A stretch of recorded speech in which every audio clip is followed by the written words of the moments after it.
This afternoon, we are most fortunate to have Esther from the USA, as our speaker. Please come back to the stage, Nick, to introduce our speaker.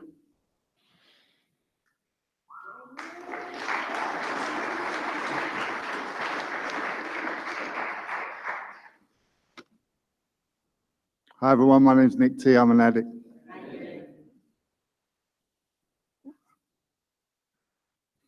It's really an honor of God that I've been graced with to introduce our next speaker. And I would like to thank God for our next speaker here tonight. There was a time I was in Texas myself, and I was a little bit of a loose end of an evening based on the fact that someone let me down who was supposed to meet me. And I looked in my phone book and on my phone, and I thought, who do I know in Texas that I can hang out with? And I thought, wow, what an opportunity to meet up with my friend Beans. And lo and behold, I text her and I said, hey, guess where I am? And she left work early that evening and we went out for dinner. And thank you for that. And that was a blessing. I just called her Beans. And that is what I nicknamed her myself. Just like a coffee bean, a baked bean used to come to my mind, a cool bean. Today I find out she's a posh, cool bean. The reason why I nicknamed her that is based on the fact that we text a lot and we talk a lot and WhatsApp a lot, Facebook a lot. And she would always sign out, cool beans, meaning it's all good. So I decided her name was Beans. Here in Holland, we have bagels and beans, so tonight we've got cool beans. This woman has always been there for me when I've needed help, and I have over the years. I've reached out, and I do, to some people, especially when I'm shallow, in the depths. My sponsor talks about when the dark night of the soul comes. I've reached out and we've had some deep conversations in order for me to be able to receive what God would like me to do for you, for my own personal development. And this woman's helped me a lot along the way, and that's why I thank God for her tonight. It's been a blessing the last couple of days to have her as a guest in our home. We talked about it for many years now, that one day she would come and visit me here in Holland. I submitted her CD to the subcommittee of the program for this year's convention, and God did the rest. Truly blessed to have her this weekend. She's a wonderful lady of God who serves God as she models goodness as a sober person. She is my good friend, posh good friend, Esther Wright, all the way from Texas, USA. Thank you.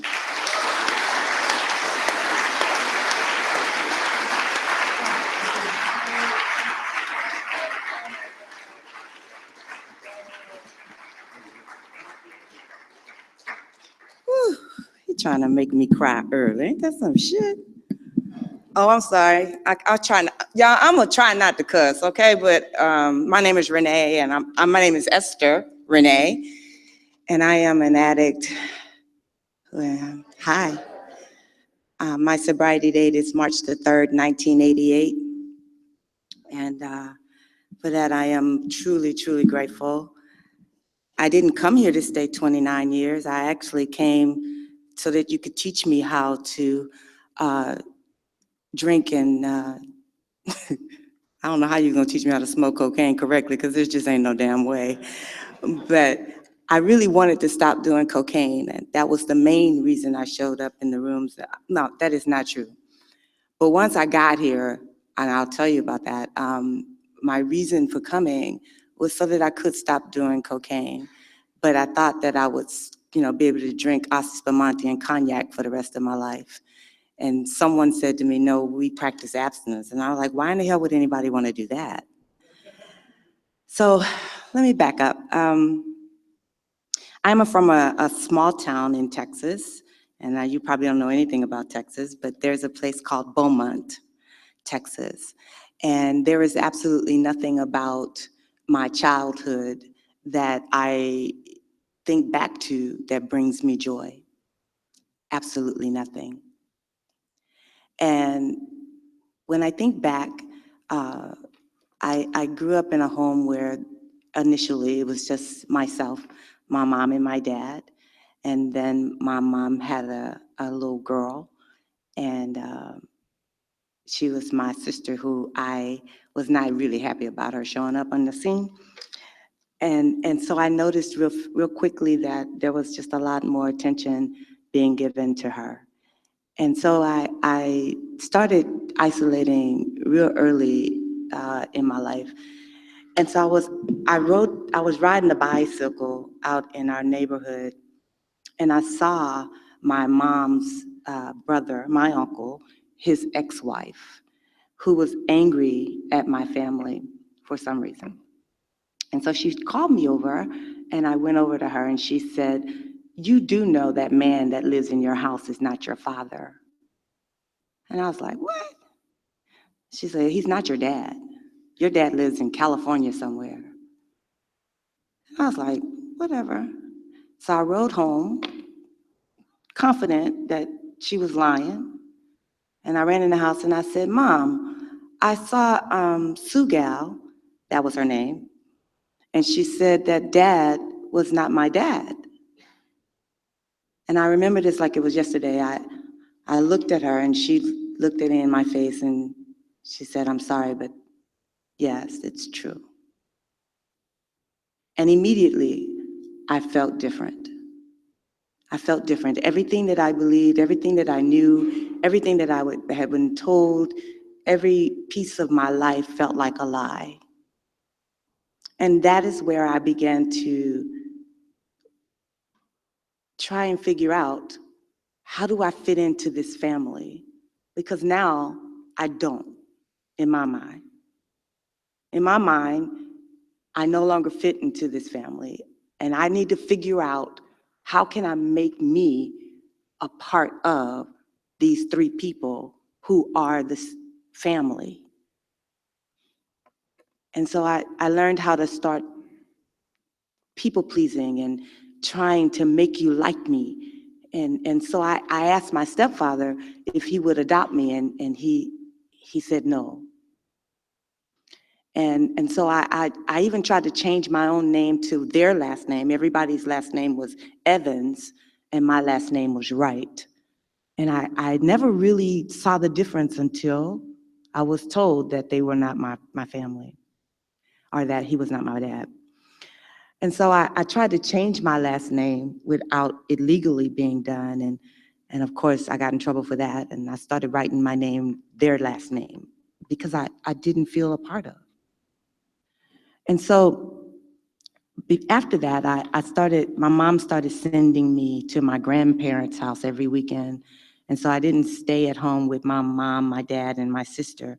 I was sent to my grandmother's, which was probably the best thing that, looking back today, for her to do, because at my grandmother's, they knew the circumstances, and they intentionally showed love to me because they knew that I felt this pain of being different. And so when I'd go there, my grandfather and my grandmother would treat me with so much love. And I looked forward to going there on the weekends. So there was a lady, a young girl, who lived down the street. And I started playing with her. This is in elementary school. And she told me one day, I spent the night at their house. And she said, I want to show you how girls are supposed to be with girls and boys are supposed to be with boys. And so she molested me for a period of time. And I knew something wasn't right, but I wasn't quite sure if what she said to me was true. But I felt like I was doing something wrong. And so I remember asking my grandmother the question, are girls supposed to be with girls and boys supposed to be with boys? And she said, where did you get that from? Well, I don't know what I told her. I don't remember the response, but I remember her kind of explaining to me in her best way of explaining it. And I never went back down there because I didn't tell her what had happened to me, but I didn't know it had happened to me. I thought I had allowed someone to do something to me that was wrong. And so therefore, it had to be my fault. And so right after that, my cousins came to visit from Louisiana, and my cousin molested me one night as we laid on the floor because at that time, we didn't have enough beds, so they made pallets for people to sleep when we had guests. We gave the beds to the guests, and the kids made pallets, and we slept on the floor. And he molested me. I didn't tell anyone. I haven't drank yet. Right after that, I was a girl that grew up in a way that my body was built up a little faster than maybe some people should have at that age, and so I lived with these secrets already, and I went to junior high school, and the coach, somehow one Saturday, we were there, I was a cheerleader, and I had to go in the gym for something, and the coach molested me. And I didn't tell anyone, because again, I thought it was my fault. And one night I was watching television with my stepfather, and he had been drinking, and he looked at me and he said, has anyone told you about the birds and the bees? And I said, no. And he said, well, I want to show you what that looks like. And I knew something wasn't right about this. And I ran to my room and pulled the covers over my head. And I remember him coming in there saying, don't be scared, I won't hurt you. And I just kept praying, God, please make him go away. Please make him go away. And he did. And he never tried that again. And so now I'm in my teens. I don't know quite who I am. I'm not real comfortable in my own skin. I'm afraid to smile. I'm afraid to live. I'm afraid to move, for somebody might harm me. And nobody knows that any of this stuff has happened to me. And so I was a good student, but because of what I had been through, my grades began to fall, and I started really feeling really bad about who I am even more. And so it was really strange because there were girls didn't like me, but guys did like me, and the girls didn't like me because the guys did, and the guys would lie that they got with me. You know how y'all do, and so they would tell people that, yeah, I did that, and they didn't do nothing. So by the time I was 18, I was still a virgin, but nobody knew that I wasn't because the lies had been told. Well, not 18, I take that back. I did kind of do something when I was 16. But I was again trying to get you to like me. Anybody, just somebody. So one day, my dad was drinking again, and I had a friend spend the night over, and I said, Dad, what are you drinking? And he said, it's Kool-Aid. It's strawberry Kool-Aid. And I said, okay, so I want some of that. And so he said, it's in the refrigerator, in that bottle.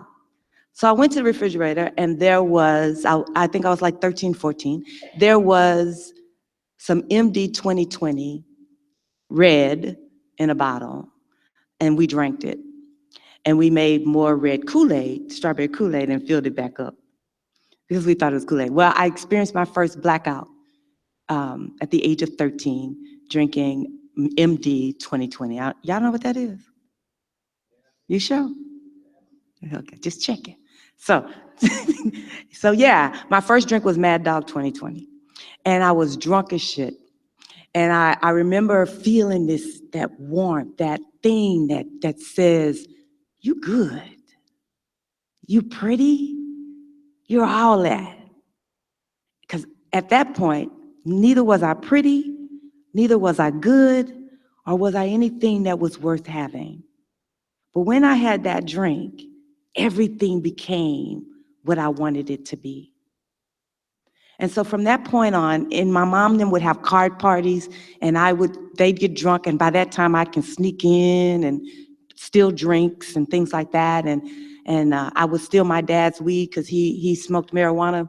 And so I would steal his marijuana to give to other people so, I could be cool like that. I didn't like marijuana, but I would steal it. And so my cousins, we went to a concert once, and they told me, you're going to roll the weed and then pass them. And I said, okay. So they gave me this little machine that you put the paper in, and you put the weed in, and you roll it, right? I was having fun. I was in the backseat just rolling. And they started lighting up the weed. But unfortunately, I put the paper in wrong. So when you light the weed up, the paper started burning and shit started popping out. And I didn't take the seeds out. They didn't tell me to take the damn seeds out. And so all their clothes got burnt up, seats got burnt up, and everybody was mad at me throwing weed out the window. It was hilarious, right? And so they were mad at me. I said, well, you should teach me how to roll before you give me something to do and expect me to know how. So I became a good weed roller. I just didn't like smoking weed. And so when I graduated from high school, prior to graduating from high school, the minute I turned 18, I remember I was able to go to the clubs, because then it was 18, now it's 21, but I was able to go to clubs. And so I went on this date with this guy, and I was drinking and I was drunk, and he was taking too long to take me home, and I'm trying to hold my pee, and he wasn't driving fast enough. And so I just peed in his front seat, and then threw my purse under me, and pee went everywhere. And so when I got out of the car, I must have left something in his car. So the next day he called me and he said, hey, you left something in my car. And I'm like, oh shit, I know I did. And I'm like, okay, I know I peed in his car. And so he said, I have your ring. And I was like, oh shit. Okay, so he didn't realize that I peed in his car. I'm sure at some point he had to figure that out, right? Because, well, anyway. So he brought me the ring. And so I went out with my aunt and hanging out with her and some of her friends, and this plate comes around, and there's this white stuff on it, and everybody's doing what they do. And by the time it get to me, I just do what I see everybody else do. And I snort my first line of cocaine. And I thought, this shit ain't nothing. All right, it's good. So we went to this football game after that, and we sat up way in the bleachers, and now I'm high off of cocaine, and all of a sudden I just see like the field is like doing some shit, and I don't know what I'm doing. I'm scared to walk, I'm scared to move, and I'm like, man, this shit is cool. And so I couldn't wait to get back over there because I knew we had more. And so I was like, okay. And so I started snorting cocaine. And the first thing somebody said to me was, whatever you do, don't freebase. So being the addict and alcoholic that I am, I wanted to know what that shit was. I'm like, freebase, what is that? And they're like, don't do it. Whatever you do, don't do it. And so I sought it out. Every time I got high with somebody, I'm like, do you know anything about freebasing? And I finally ran across someone who knew, and they taught me how to do it. And I promise you, I was addicted. I didn't want to snort no more. It was all about freebasing. And it wasn't even like every other day I wanted to freebase every day. And so I started moving. I started doing some geographical moves, thinking if I moved here, I got married actually. I got married thinking if I got married, moved away, I would never do cocaine again. Well, I moved away and I found people like me who did cocaine. And so I did cocaine there, and then we broke up, and I went back home, and then I had this great idea that I would move to Los Angeles. And I moved to Los Angeles, and I got to Los Angeles, and I prayed that everything would be better there. And I had been dancing on tables and blackouts. I remember I had a birthday party, and I was so drunk that I danced on the tables. And the next day when I came to, someone said, girl, you really danced on tables last night. And I was like, nah, bullshit. It was like, yeah, you was on that table. Like Marilyn Monroe, you was throwing your dress up. And I was like, oh my God. So I didn't believe him. So I went to the club the next night and the same thing. The guy at the door said, yeah, you was dancing on the tables last night. And I was like, really? And so I didn't even embarrass me. I just kept coming back. Just like you're telling me to keep coming back. I kept coming back. And so I moved to LA and I asked God to change my life. And I got there in 24 hours. I was in Compton, getting high with people I didn't know. And I remember after everything was gone and no more money, I looked up to the sky and I said, God, if you knew I was gonna do this, why would you let me come here?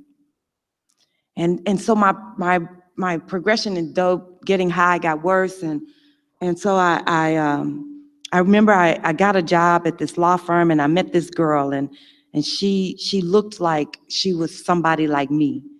And we became friends and I asked her, I said, Loretta, do you get high? And she said, no, I don't get high.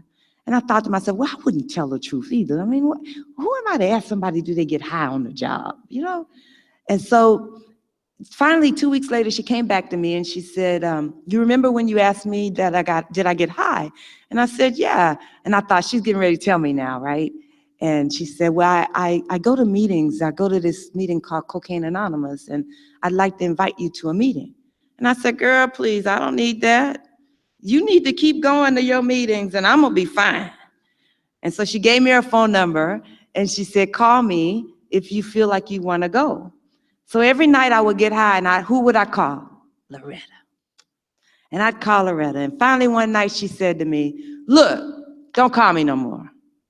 If you're not calling me to ask me to take you to a meeting, don't call me no more. And I said, shit, well, screw you. Well, that ain't what I really said. I said some other words. And so she said, I'm serious, Renee. And they called me Renee then. She said, you're not gonna stop and it's going to get worse. And I said, girl, don't wish that shit on me. And she said, I'm not wishing anything on you. The truth is, you are going to continue to use and it's going to get worse. And I said, yeah, whatever. Click. And so the few days later, I decided I was gonna prove her wrong.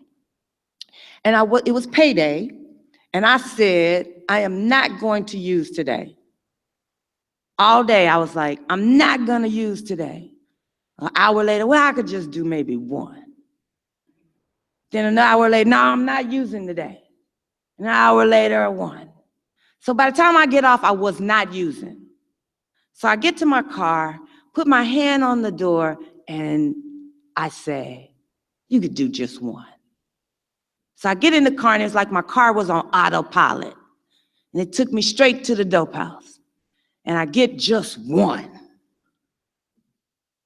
And one turned into two. Two turned into three. Why we can't just buy a whole bunch of it? Why we gotta go back and forward, back and forward? So I'm paranoid now, and so I don't want to start the car up because I don't want my roommate to know that I'm going in and out of the house. So I'm tiptoeing out of the house in my pajamas, hair all over my head, and I passed by the mirror and I said, damn. But I kept going. So I kept going and I get to the car and I put the car in neutral and I open the door and I push the car out the driveway. And I pushed the car down the street. And then I started it up. And I was on my way to the dope house again. And so I get to the dope house and I get the dope and I come out and the cops are sitting down the street. And I said, oh shit. I'm having a conversation with myself. I say, self, we're gonna act like nothing's wrong here. We're gonna get in the car and we're gonna drive forward just like everything's normal. I'm trying to figure out, okay, where we gonna hide the dope? Because we ain't throwing that shit away. And so I passed the cops and I look at them, act like ain't nothing, no, I'm just going. And so I realized, even if I had a chance to throw this dope away, I'm not gonna do it. And I looked up through my roof and I said, God, please help me. And I looked over and the cops was next to me. And so I looked at them And they looked at me. I put my hand up like that, and the light turned green, and I was getting ready to pull over because I thought they were pulling me over, and they turned left. And I was like, shit. So I drove off thinking, okay. I'd like to tell you that I threw the dope away, but I went home and tried to finish that off, but I could not get high. It no longer worked. No matter how much I tried, I couldn't get high. And so the next morning, my roommate says, while you were out scoring dope last night, I went through your stuff and I found your pipe and all your stuff. I said, you went through my dirty clothes? Because I hid my shit. Who would go through your dirty drawers? I mean, who would do that? And so she said to me, as much as I hate to do this, I've given this much prayer. I watched my brother die of an overdose of cocaine and heroin, and I refuse to watch you kill yourself. And so you need to leave. And I was like, what do you mean leave? She said, I need you to get out of my house. And man, I was homeless. I didn't have nowhere to go. I didn't know what I was going to do. And so who did I call? Loretta. And I said, Loretta, can you meet me today for lunch? And she said, sure. What's wrong? I said, I think I need help. And we sat in front of her office building in my car, reading the big book. And she read How It Works to me. And she took me to my first meeting of Cocaine Anonymous on March the 3rd, 1988. And I walked in this place called 3801. Thank you for giving me 3801 on Western. And it was like a little dark place. It was dark like this. And I sat in on the back row. And Loretta walks in and she said, we don't sit on death row. Come to the front. And she moved me to the front of the room. And I felt for the first time in my entire life, a part of. In my entire life, I felt like I had finally come to a place where I fit. And so I knew that I had this big bottle of wine at home, not at home, in my car, that I didn't want to throw away. But I didn't want to come back and tell you guys that I needed to start over, because they expressed to me that I could no longer use and I could no longer drink.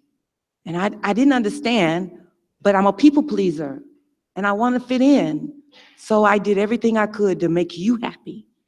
And so I didn't use and I didn't drink. And I think I threw the bottle away. I don't even remember, so long ago, but I know I didn't do it. And so I remember someone saying from the podium that there would come a day when you would not be able to differentiate the true from the false, and that there would be no mental defense against the first drink. And I thought, I got a sponsor because y'all had one. I didn't think I needed one, but I got one only because y'all had one. And so I called her and I said, hey, at the meeting, they said there's gonna come a day when I won't have no mental defense against the first drink. So what does that shit mean? Does that mean I gotta get high again?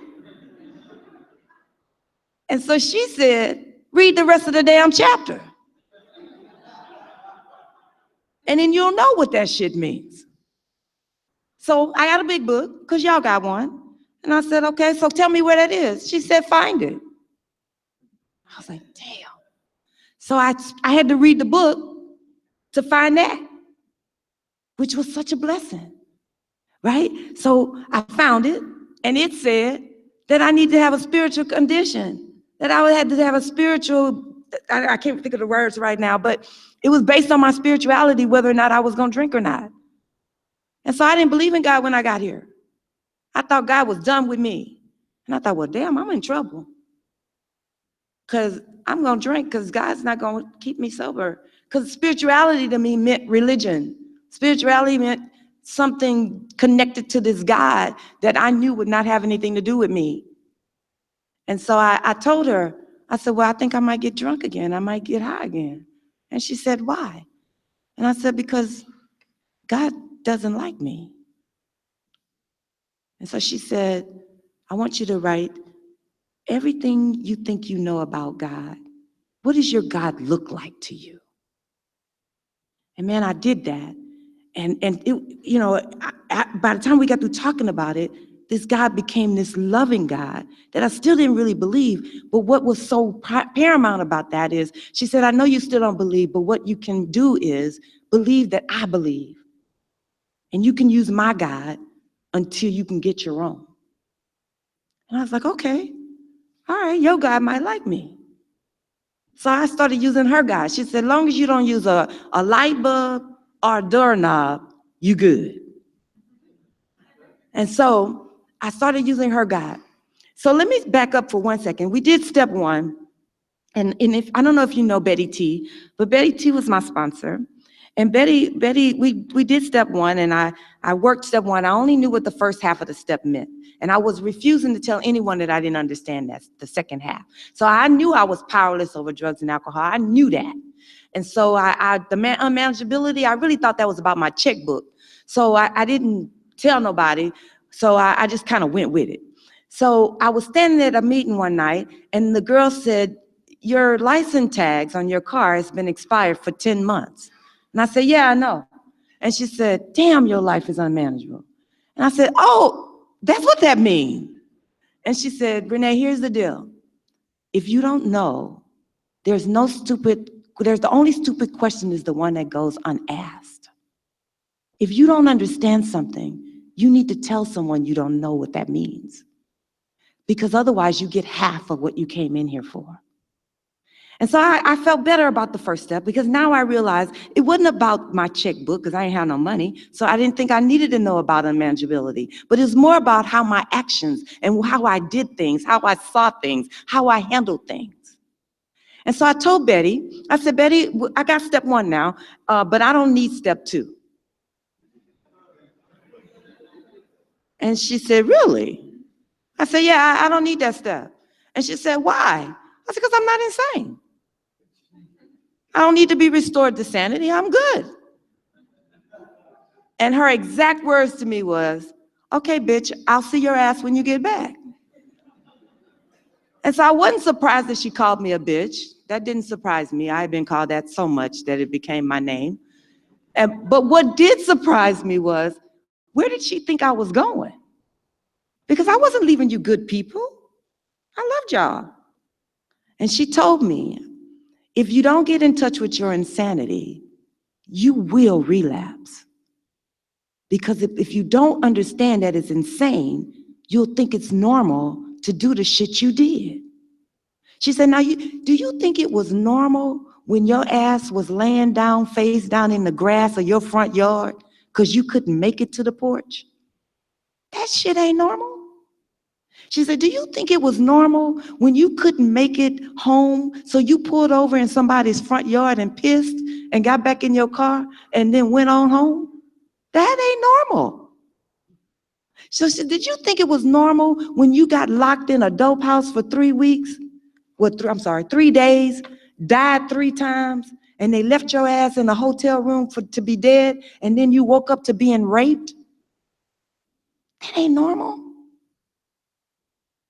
And I started thinking about that. I died 3 times smoking cocaine. Woke up and people left me each time because they were afraid of what they would have to do with me. And I got up and started smoking all over again. I didn't even realize it. The last time I died on cocaine, the guy was on top of me when I came to. He thought I was dead. And he still was trying to get him some. And when I woke up, I scared his ass so bad, he took out running. And so I didn't know where I was, and I had to look on the back of the hotel door in the States. The address of the hotel, in case you want to know this, is on the back door. It tells you all about the hotel. That was how I figured out where I was. And I had to call someone to come get me. And so she let me see how all of the actions that I did in my disease were not normal. And I wanted to be not the kind of normal, like goody two-shoe normal. I just wanted to not do drugs and alcohol and do the things that I had done. And so I started looking at my behavior through step 2. She made me write down everything that I had experienced with alcohol. That was a lot of shit. And so when I started looking at my relationship with drugs and alcohol, I realized that I needed to be restored to sanity.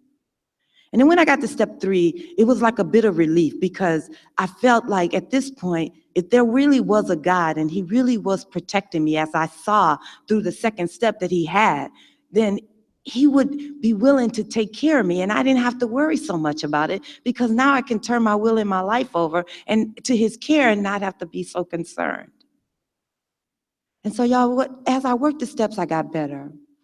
And I moved away from Los Angeles back to Texas, because I figured the work that I needed to do with my family of origin stuff was going to take longer than a vacation. And so I moved back home and I started doing that work. And I met a guy in the program, and I fell in love, and I got married, and we were married 17 years. And 3 years ago, I was divorced, and on Valentine's Day. My ex-husband was a member of the fellowship and who came to Amsterdam to work. And I truly believe that he came here and relapsed and came back to the United States and was not able to tell me that he relapsed. And so coming here was real important for me, because this was a place that I believe changed my life. And now I get to make peace with Amsterdam. I never even told Nick that. And so so he came back and he lived this lie. And so he felt so bad about himself that he started cheating. And the last woman that he cheated with, he cheated on me 5 times that I'm aware of. And the last time he cheated, the woman stalked me for a year. And I was afraid. I lived in fear. And I ended up having to go to the police to press charges against her to keep her from bothering me. And I didn't want a divorce. And I found myself wanting to die. I knew I couldn't drink, and I knew I couldn't smoke, but I knew I could kill myself. And so I found myself in a fetal position at 20-something years sober, wanting to die. When he left me, I was devastated. Even though I knew what he had done, I wanted to work that out. And it couldn't be worked out. And so I felt like I had failed at life. Here I am, 20-some years sober, and I can't even hold on to a marriage of 17 years. And at the end, I had no clue who I was, because I had intertwined my life into being with him. And so when he tore that piece away from me, it was as if my heart was ripped in half. And so it took me, I'm better emotionally now, but I hate that my marriage ended, because I really loved this man. And being a therapist, I understood that what was wrong with him had nothing to do with me. It was inability to work the steps and find that part of him that kept him sick. And I could not fix that for him, no matter how much therapy I knew. Having a master's degree in psychology, I could not help him. So I had to pull my bootstraps up.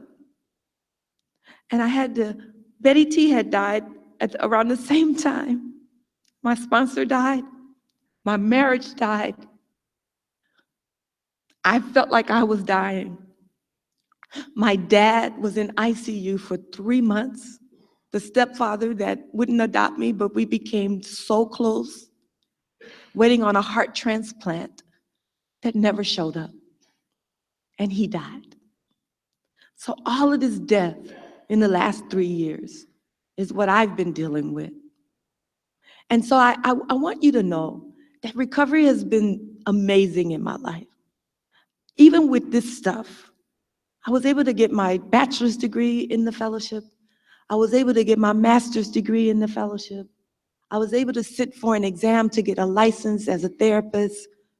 I worked for a major hospital, and I worked for the court system and on DWI cases. My caseload were all people who were DWIs and had been arrested for alcoholism and drug addiction. I now work for a major hospital where I help people who come to treatment in a small setting, outpatient, and we find ways to help them figure out how to get to us. I get them to us. And so I'm crying because I'm in Amsterdam. I never thought my life would pick up. I thought I was gonna die when when Betty left, my divorce left, my dad died. I was financially bankrupt. There were nights I ate popcorn because I had no money. And when I got the call, thank you, committee, for helping me in my healing process. I didn't have a clue how I was gonna get here besides what you gave me. But God worked everything out. And so if you're sitting here and you're wondering, am I gonna have to go through things in life? Yes. We don't just get sober and life just becomes this bed of roses and we tiptoe through the tulips. We don't do that. We trudge through the tulips, and which is my favorite flower. But the trudge is so worth it. The journey is so worth it. And if you ever want to be good in your own skin, to stand in your own dignity, to hold your head up and be able to look someone straight in the eye and say, my name is Esther, and I am an alcoholic and an addict, with pride. I'm not ashamed of where I come from. I'm not ashamed of all of the misunderstandings. I looked for love in all the wrong places because I didn't understand all the molestation and the rapes and the sexual stuff that happened to me. I didn't understand it. For years, I thought I was gay. I didn't know. Because my first experience in sex was with a woman. And until I worked the steps and figured out that my first experience is what I will always crave. But it doesn't mean I have to do that. And so I've gone past it, and I'm able to be with a man in the way that I want to be. And so it's my prayer that at 57, I am 57, I'll be 58 years old in November.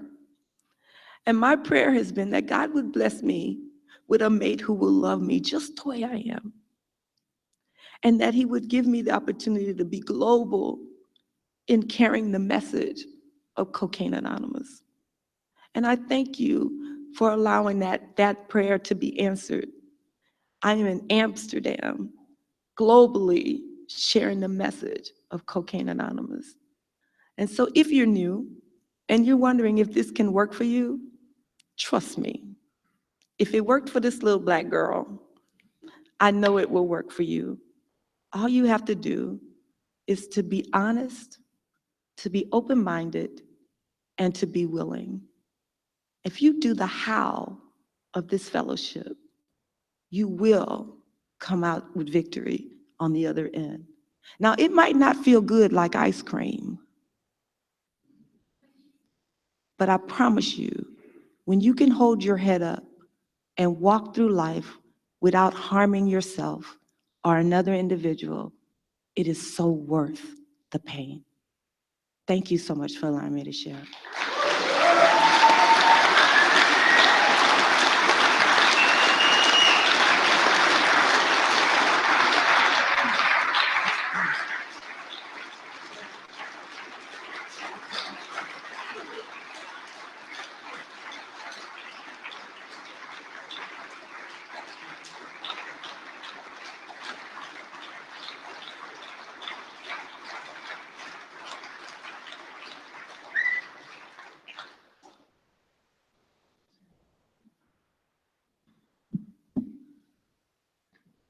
Thank you very much, Esther. I would like to close by having read someone reaching out.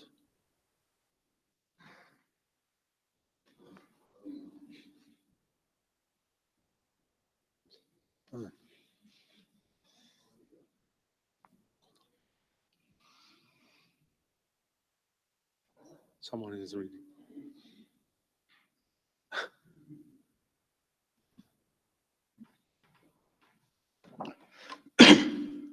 My name's Alan, I'm an alcoholic crackpot. Reaching out. I made it into this program because someone else worked a 12-step on me. Someone passed it on to me. Someone was out there after they got clean and sober, caring about others. I need to never, ever forget that.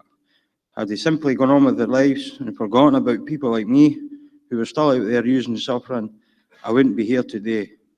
My gratitude begins with that fact. It is with that gratitude in mind that I reach out to others, especially newcomers. I need to have them in my life. That is where my spirituality begins. For me, spirituality comes from caring about others. I have found that the more I focus on improving the quality of the lives of others, the less I am into myself and my will. I feel a freedom and a peace from within. The gifts I am beginning to receive in my life are greater than I could have ever imagined. Something else I have done is that I have forgiven myself. I have forgiven myself for being an addict. I have forgiven myself for all the damage I did to my life, to my physical health, and to my career and finances. But most of all, I have forgiven myself for all the horrible, negative, and unloving things I have felt about myself. It was not until I offered and accepted my own forgiveness that I was truly able to grow in my sobriety. Thank you.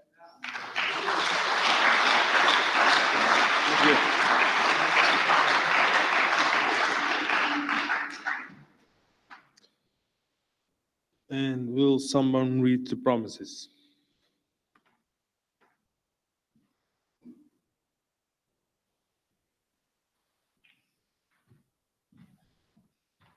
My name is Martijn and I'm an addict. If you are painstaking about this phase of our development, we will be amazed before we are halfway through. We are going to know a new freedom and a new happiness. We will not regret the past or wish to shut the door on it. We will comprehend the word serenity and we will know peace. No matter how far down the scale we have gone, we will see how our experience can benefit others. That feeling of uselessness and self-pity will disappear. We will lose interest in selfish things and gain interest in our fellows. Sorry, I'm pretty nervous. Self-seeking will slip away. Our whole attitude and outlook upon life will change.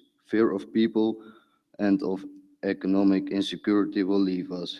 We will individually know how to handle situations that used to baffle us. We will suddenly realize that God is doing for us what we could not do for ourselves. Are these extravagant promises? We think not. They are being fulfilled among us. Sometimes quickly, sometimes slowly. They will always materialize if we work them. Thank you.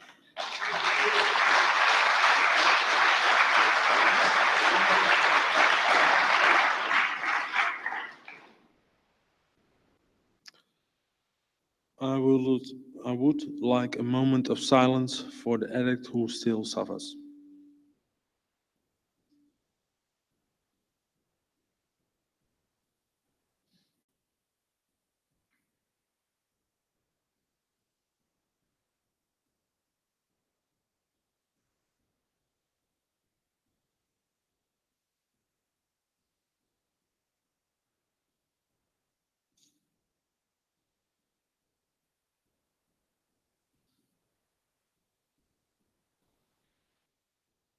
Thank you. Esther, will you lead us in the serenity prayer?